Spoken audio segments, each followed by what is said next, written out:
ವಸಂತ್, ಈಗ ಒಂದು breaking news ಬರ್ತಿದೆ. ಇದು ಮೇಜರ್. ನಾವು ಇದುವರೆಗೆ ಈಗ ಸತೀಶ್ ಜಾರಕಿಹೊಳಿ ಏನ್ ಮಾತಾಡ್ತಿದ್ವಿ, ಈಗ ಜಸ್ಟ್ ಬಂತು ದೆಹಲಿಯಿಂದ ಬಂದ ಮೆಸೇಜು. MB ಪಾಟೀಲ್ಗೆ KPCC ಅಧ್ಯಕ್ಷ ಸ್ಥಾನ ಕೊಡಲು ಶಿಫಾರಸು. DK ಶಿವಕುಮಾರ್ ಮತ್ತೆ ಸಿದ್ದರಾಮಯ್ಯರಿಂದ MBP ಹೆಸರು ಶಿಫಾರಸು. DK ಸಂಪುಟದಲ್ಲಿ ಪರಮೇಶ್ವರ್ ಮತ್ತೆ ಜಾರ್ಜ್ಗೆ ಸ್ಥಾನ ಇಲ್ಲ. ಈ ಕ್ಷಣದಲ್ಲಿ ದೆಹಲಿಯಿಂದ ಬಂದ ಮೆಸೇಜು. ನಮ್ಮ ಕಾಂಗ್ರೆಸ್ ಸೀನಿಯರ್ ಮೂಲಗಳ ಪ್ರಕಾರ, ಹಿರಿಯ ಕಾಂಗ್ರೆಸ್ ಲೀಡರ್ಗಳು ಕಳಿಸಿರೋ ಒಂದು ಮೆಸೇಜ್ ಇದು. MB ಪಾಟೀಲ್ಗೆ KPCC ಅಧ್ಯಕ್ಷ ಸ್ಥಾನ ಕೊಡೋಕೆ ಶಿಫಾರಸು ಮಾಡಿದ್ದಾರೆ ಸಿದ್ದರಾಮಯ್ಯ ಮತ್ತೆ DK ಶಿವಕುಮಾರ್ ಇಬ್ರು ಕೂಡ. ಇದೊಂದು ಕಾಂಗ್ರೆಸ್ನ ಮಾಸ್ಟರ್ ಪ್ಲಾನ್ ಅಂತ ಹೇಳ್ಬೋದು, ಮಾಸ್ಟರ್ ಸ್ಟ್ರಾಟಜಿ ಅಂತಾನೆ ಹೇಳ್ಬೋದು. ಈ ಎಕ್ಸ್ಪೆಕ್ಟೇಷನ್ ತುಂಬಾ ಇಟ್ಕೊಂಡು ಕೂತಿದ್ರು ಸತೀಶ್ ಜಾರಕಿಹೊಳಿ ಅವರು. ಬಹುಶಃ ಅಹಿಂದ ಕಾನ್ಸೆಪ್ಟ್ ನ ಹಿನ್ನೆಲೆಯಲ್ಲಿ ಸತೀಶ್ ಜಾರಕಿಹೊಳಿ ಮುನ್ನೆಲೆ ತರಬೇಕು, KPCC ಅವ್ರು ಕೊಡಬೇಕು ಅಂತ ಒಂದು ಚರ್ಚೆ ಇತ್ತು. ಜೊತೆಗೆ ಯಾರೋ ಸತೀಶ್ ಜಾರಕಿಹೊಳಿ ಅವರ ತೈಲಲ್ಲಿ ನೆಕ್ಸ್ಟ್ ನಾನು CM ಆಗಬೇಕು ಅಂತಿದೆ.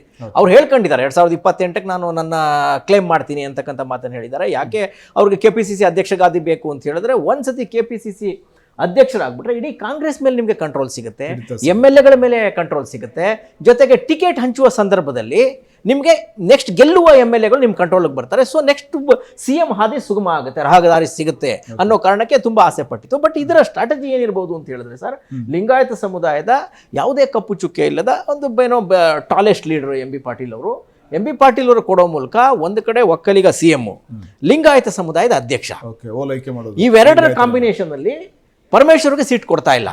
ಜಾರ್ಜ್ ಅವರು ನಾನು ಇರಲ್ಲ ಅಂತ, ಸಿದ್ದರಾಮಯ್ಯ ಮತ್ತೆ ಜಾರ್ಜ್ ಅವರು ಅತ್ಯಾಪ್ತರವರು, ಸಿದ್ದು ಇಲ್ಲದ ಸಂಪುಟದಲ್ಲಿ ನಾನು ಇರಲಾರೆ ಅಂತ ಅವ್ರು ಹೇಳಿದ್ದಾರೆ. ಅವ್ರಿಗೆ ಬೇಕಾಗೂ ಇಲ್ಲ, ಬಹಳ ದೊಡ್ಡ ಉದ್ಯಮಪತಿಗಳವರು, ಅವ್ರಿಗೆ ಬೇಕಾಗಿಲ್ಲ, ರಾಜಕೀಯನೇ ಬೇಕಾಗಿಲ್ಲ ಅವ್ರಿಗೆ ಆ ಥರದ್ದು. ಆಮೇಲೆ ಹೈಕಮಾಂಡ್ ಜೊತೆ ನೇರ 1-to-1 ಒಡನಾಟ ಇರುವಂಥವ್ರು.